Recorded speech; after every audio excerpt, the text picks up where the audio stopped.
اعوذ باللہ من الشیطان اللعین الرجیم بسم اللہ الرحمن الرحیم الحمدللہ رب العالمین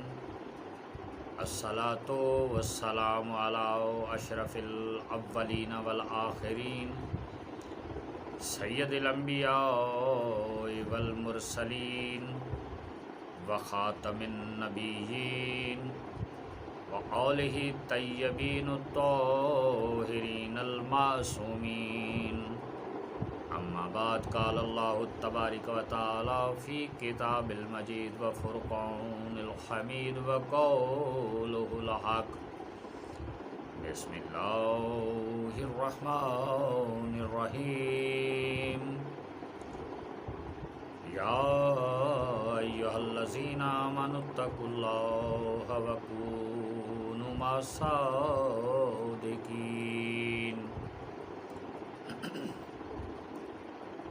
برادران اسلامی، اللہ وحدہ لا شریک اپنی لا ریب کتاب،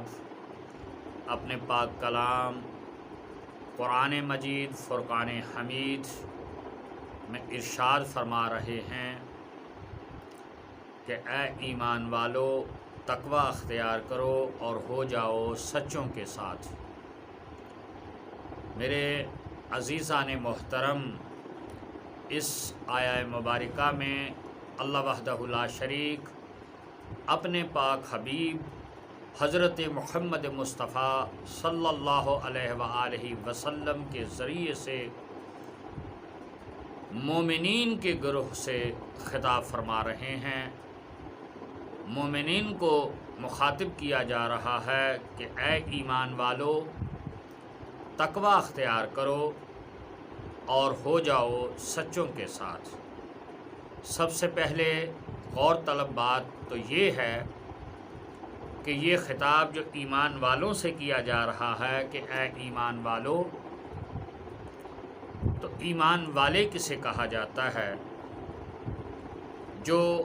اللہ وحدہ لا شریک کی جانب سے 1,24,000 انبیاء گرامی قدر انسانوں کی فلاح و بہبود کے لیے، انسانوں کی رشد و ہدایت کے لیے،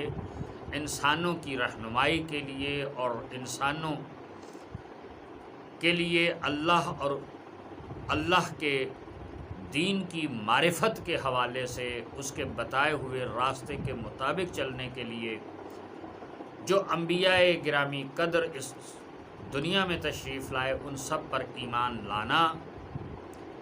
اور پھر بالآخر حضرت محمد مصطفیٰ صلی اللہ علیہ وآلہ وسلم کو اللہ کا آخری نبی اور آخری رسول ماننا، کہ اس کے بعد یعنی سرکار دو عالم صلی اللہ علیہ وآلہ وسلم کے بعد اب قیامت تک نہ کوئی دوسرا نبی آئے گا اور نہ کوئی رسول ہوگا۔ اس سلسلہ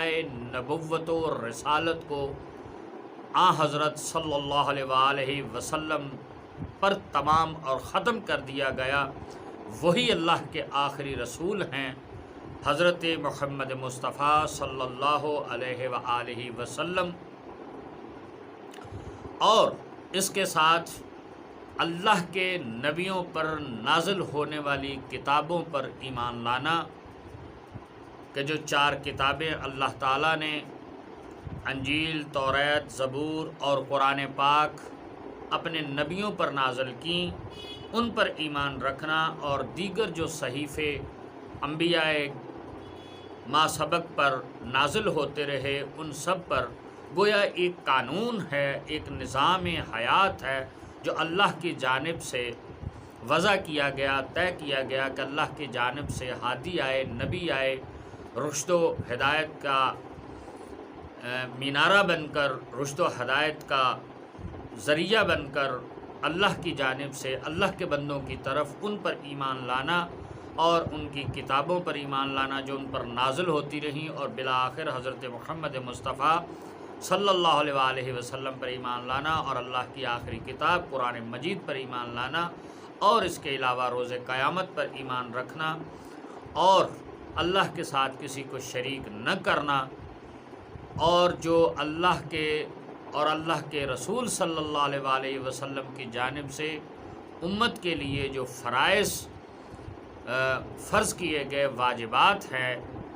نماز ہے، روزہ ہے، حج ہے، زکوٰۃ ہے، جہاد ہے، ان سب کے اوپر ایمان رکھنا اور ان کو ادا کرنا اپنے وقت مقررہ پر، وقت نصاب، اپنے مقررہ نصاب کے مطابق، یہ سب ایمان کی علامتیں ہیں، اور یہ سب صاحب ایمان ہی شخص کی صفات ہیں کہ وہ اللہ کے نبیوں پہ ایمان رکھتا ہے، اللہ کے رسولوں پہ ایمان رکھتا ہے، اللہ کے آخری نبی حضرت محمد مصطفیٰ صلی اللہ علیہ وسلم کو مانتا ہے، اللہ کی کتابوں پر ایمان رکھتا ہے، روز قیامت پر ایمان رکھتا ہے، اور جو اللہ محمد صلی اللہ اور اس کے رسول صلی اللہ علیہ وسلم کی جانب سے جو فرائض ہیں، واجبات ہیں، نماز، روزہ، حج، زکوٰۃ، ان سب پر ایمان رکھتا ہے، گناہوں سے پرہیز کرتا ہے اور اللہ کی عبادت بجا لاتا ہے، اللہ کو کسی کو شریک نہیں ٹھہراتا۔ یہ ہے مومن ہونے کی علامتیں اور مومن ہونا۔ پھر اس کے باوجود ان مومنین سے جب وہ اللہ پر ایمان رکھتا ہے، اللہ کے رسول پر ایمان رکھتا ہے، صاحب ایمان ہے، تو پھر کہا جانا کہ واتقوا اللہ، اور اب تقوی اختیار کرو، وَكُونُوا مَعَ الصَّادِقِينَ، جب اللہ پر بھی ایمان ہے، اللہ کے رسول پر بھی ایمان ہے، اس کی کتابوں پر بھی ایمان ہے، روز قیامت پر بھی ایمان ہے، اور پھر تقوی کو بھی اگر جو ہے وہ ہم اسکپ کرتے ہیں اور اس کو یہ سمجھ کے کہ یہ ایمان کا حصہ ہے، یعنی اللہ سے ڈرتے رہو، خوف خدا بھی ہے کہ اسی کی جانب سے آئے ہیں، اسی کی جانب لوٹ کر جانا ہے، چونکہ وقت کے دامن میں اتنی گنجائش نہیں کہ پھر تقوی کے اوپر بھی بات کی جا سکے، تو ہم اس کو تھوڑی دیر کے لیے سائلنٹ کرتے ہیں، اس وصف کو، اس صفت کو، کہ ایمان لائے اللہ پر، اللہ کے رسولوں پر، اللہ کی کتابوں پر، روز قیامت پر، اور جو واجبات دین ہیں ان پر عمل پیرا کیا تو مومن ہوا۔ اب ہے مومن کے لیے کہ اے مومنو تقوی اختیار کرو، اتقوا اللہ، اور تقوی اختیار کرو۔ چلو اس کو بھی ہم یہ وقتی طور پہ ہم اس پہ بحث، چونکہ ہم نے جو ہمارا مدعا ہے اس کی طرف پہنچ رہے ہیں، جو